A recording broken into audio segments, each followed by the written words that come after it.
और नूह हिंसा के बाद इस तरह से सख्त कार्रवाई लगातार देखने को मिल रही है। कई निशान अब भी यहां पर मौजूद हैं, बड़े बड़े पत्थर अभी भी यहां सामने सड़क पर पड़े हुए हैं, कई गाड़ियां पूरी तरीके से नेस्तनाबूद हो चुकी है, सामने चूर चूर हो चुका कांच। लेकिन ये वही जगह है जहां बताया जा रहा है कि सबसे पहले उस ब्रजमंडल शोभा यात्रा को निशाने पर लिया गया था और जिस इमारत के सामने हम खड़े हैं अब ये पूरी तरीके से जमींदोज हो चुकी है।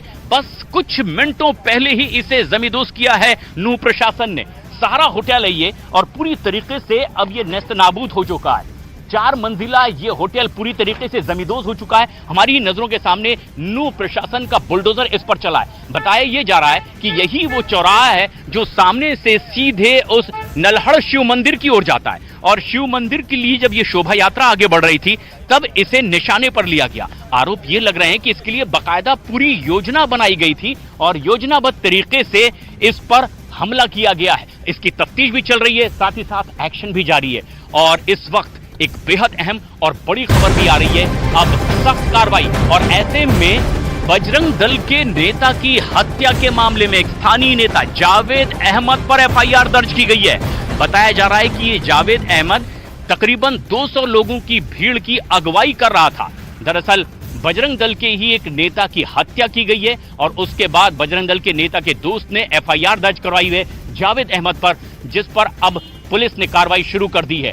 ये एक बेहद अहम और बड़ी खबर, जिस तरह से मेवात ब्रजमंडल शोभा यात्रा पर हमला किया गया उसके बाद एक कई और घटनाएं भी सामने आई और ऐसे में प्रदीप शर्मा की हत्या के मामले में अब जावेद अहमद पर ये मामला दर्ज किया है पुलिस ने और कार्रवाई आगे की कर रही है। लेकिन नूह प्रशासन की कार्रवाई भी कुछ इस तरीके से बुलडोजर के जरिए साफ तौर पर हम यहां देख सकते हैं कि बुलडोजर के जरिए कई ऐसी इमारतों को ढाया जा रहा है जिसे अवैध बताया गया, इलीगल कंस्ट्रक्शन ये था, लेकिन जबरदस्त सुरक्षा के बीच में अब इन पर कार्रवाई भी हो रही है। लेकिन जिस इमारत को गिराया गया बताया जा रहा है कि उस दिन शोभा यात्रा पर इसी इमारत से स्टोन पेल्टिंग हुई है, पथराव किया गया, उसके बाद जबरदस्त आगजनी हुई है। किस तरीके से हमारी नजरों के सामने कुछ ही देर पहले अभी ये इमारत गिराई गई है, आप देखिए देश के number 1 news channel news 18 India पर।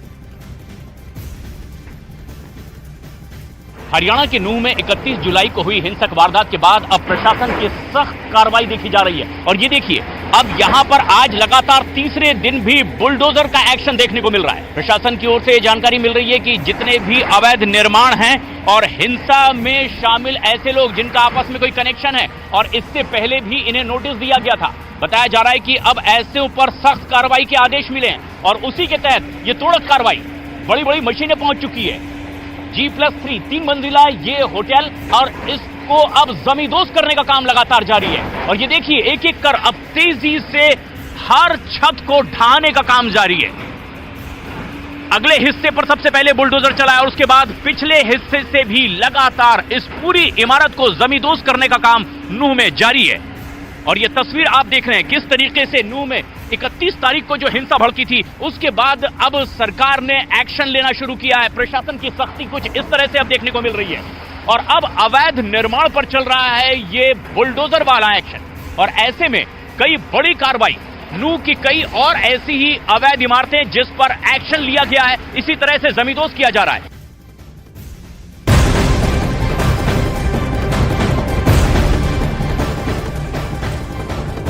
जहां नूह प्रशासन की ओर से सख्ती बरती जा रही है, इस तरह से कुछ अवैध निर्माण को जमींदोज किया जा रहा है, आरोपियों पर, अपराधियों पर सख्त एक्शन लिया जा रहा है, वहीं एहतियात भी बरती जा रही है। प्रशासन की गाड़ियां लगातार गश्त करती हुई दिखाई दे रही है। तमाम पुलिस के वरिष्ठ अधिकारियों की मौजूदगी नूह के चप्पे चप्पे पर, सड़क पर हम देख सकते हैं। लेकिन इसके साथ ही नूह प्रशासन ने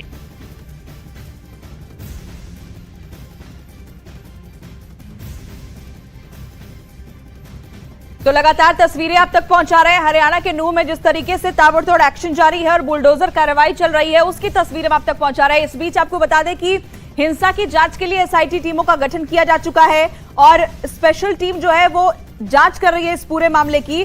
लेकिन इस बीच हिंसा के जो भी आरोपी हैं उनके ऊपर, उनके अवैध निर्माणों के ऊपर यहां पर बुलडोजर एक्शन देखने को मिल रहा है। हरियाणा में हिंसा के दौरान कई इलाकों में इंटरनेट बंद कर दिया गया था, जिसमें से नूह में 8 अगस्त तक तो पलवल में 7 अगस्त तक शाम 5 बजे तक इंटरनेट सेवा जो है वो बंद रहेगी। तो वहीं गुरुग्राम और फरीदाबाद की बात करें तो यहां पर इंटरनेट सेवा जो है वो शुरू कर दी गई है। तो ये जानकारी आपको दे दें कि हिंसा भड़की थी हरियाणा में और उसके बाद कई इलाकों में इंटरनेट सेवा को बंद किया गया था। ऐसे में एक बार फिर से इसके शुरू होने की जानकारी मिल रही है।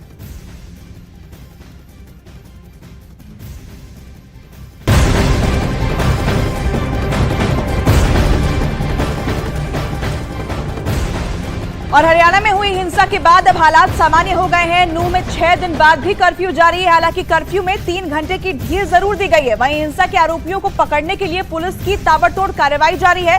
पुलिस की 30 टीमें दंगाइयों को पकड़ने के लिए जगह जगह पर छापेमारी कर रही हैं। पुलिस की जांच में दावा किया गया है कि साइबर थाने पर हमला प्रायोजित था। उपद्रवी सबूतों को नष्ट करना चाहते थे और पुलिस ने अप्रैल महीने में नूंह में साइबर जालसाजों के ठिकानों में एक साथ रेड करके लगभग 100 करोड़ की साइबर ठगी का खुलासा किया था। छापेमारी के दौरान 90 साइबर अपराधियों को भी गिरफ्तार किया गया था।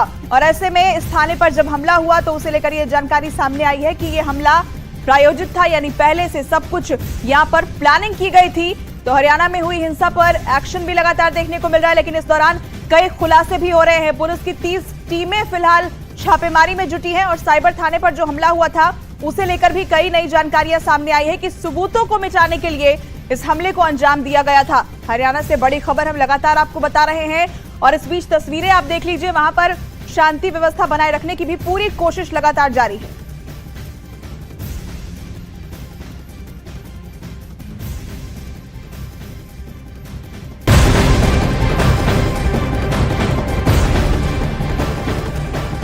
और हरियाणा के गुरुग्राम में हुई हिंसा के बाद हालात सामान्य है। गुरुग्राम एसीपी विकास कौशिक ने बताया कि पिछले 2 से 3 दिनों से हिंसा वाले इलाकों में शांति है। हालांकि आज पंचायत का आयोजन किया गया है, लेकिन उम्मीद है कि पंचायत शांतिपूर्वक संपन्न होगी। पुलिस प्रशासन पूरी तरह से अलर्ट है।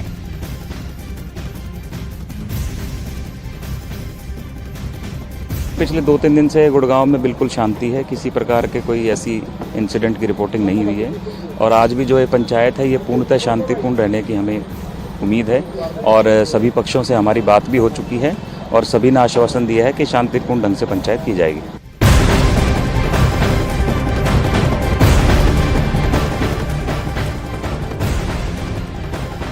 और इस वक्त एक बेहद अहम खबर यह भी कि लगातार प्रशासन का सख्त एक्शन देखने को मिल रहा है, तो वहीं पुलिस प्रशासन भी अब सख्ती से कार्रवाई करता दिखाई दे रहा है। जिस तरीके से ऐसी इमारतों को जमींदोज किया जा रहा है जो किसी न किसी तरीके से इलीगल थी या फिर ऐसे आपराधिक कृत्यों में यहां से लोग शामिल रहे हैं, लेकिन अब डीजीपी ने भी नूंह का दौरा किया। 31 जुलाई को जिस तरह से एक बड़ी हिंसक वारदात हुई उसके बाद हरियाणा के डीजीपी ने भी नूंह का दौरा किया। स्थानीय नेताओं से उनकी मुलाकात हुई है, वरिष्ठ अधिकारियों के साथ उनकी बातचीत हुई है और उन्होंने कहा है कि सोशल मीडिया की क्या भूमिका थी इससे भी खंगाला जा रहा है और सख्त एक्शन लिया जाएगा। और इस पूरे मामले में किस तरह की साजिश पहले रची गई थी और उसके बाद इसे अंजाम दिया गया, अगर ऐसा हुआ है तो उन लोगों की भी शिनाख्त की जाएगी और कानूनी कार्रवाई करते हुए अंजाम तक पहुंचाया जाएगा।